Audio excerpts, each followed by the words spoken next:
la prochaine saison de Koh-Lanta annulée, une guerre entre Zazie et Pascal Obispo, toute l'actu du 11 mai. Rattrapage télé. Découvrez toute l'actualité de ce vendredi 11 mai en un seul coup d'œil. Dans la nuit du 10 au 11 mai, la société de production Adventureline Productions a publié un communiqué dans lequel elle explique que le tournage de la 19e saison a été suspendu en raison d'un événement survenu entre deux candidats. Et ce 11 mai, la productrice Alexia Laroche-Joubert a dévoilé la nature des faits dans un nouveau communiqué.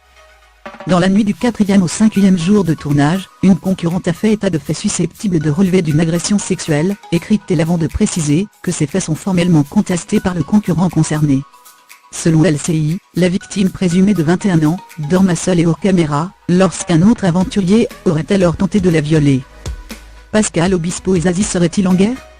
Dans Voici une source explique, Zazie est excédée par la publicité qui est faite pour le prochain album d'Obispo. Elle n'a pas du tout apprécié qu'il dévoile son nouveau single. Elle se dit qu'on n'en avait pas fait autant pour elle en 2015 et 2016, alors qu'elle avait aussi des albums à promouvoir. Heureusement qu'il ne reste plus qu'un direct, sinon ça finirait par mal tourner entre eux. Pourtant, tout semble aller pour le mieux entre eux.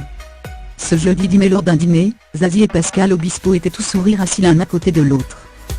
Les deux coachs sont des amis de longue date. On est devenus amis naturellement. On a évolué en même temps, chacun de notre côté. On s'appelait pour tout, racontait encore Zazie récemment à Télé 7 jours. Et sinon, dans le reste de l'actualité. Dans le numéro de Téléstar en kiosque ce lundi 14 mai, on vous apprend que Laetitia Milo prépare un documentaire de 90 minutes pour raconter sa lutte contre l'endométriose dans lequel jouera Julie Gaillet, et qui devrait être diffusé sur TMC ou TF1. Dans une interview, Michel Sim nous a confié réfléchir à arrêter la télévision, et qu'il prendra sa décision d'ici fin juin. Enfin, Marc-Olivier Fogiel nous a avoué que la télévision lui avait permis d'aller mieux, et de gommer ses complexes physiques.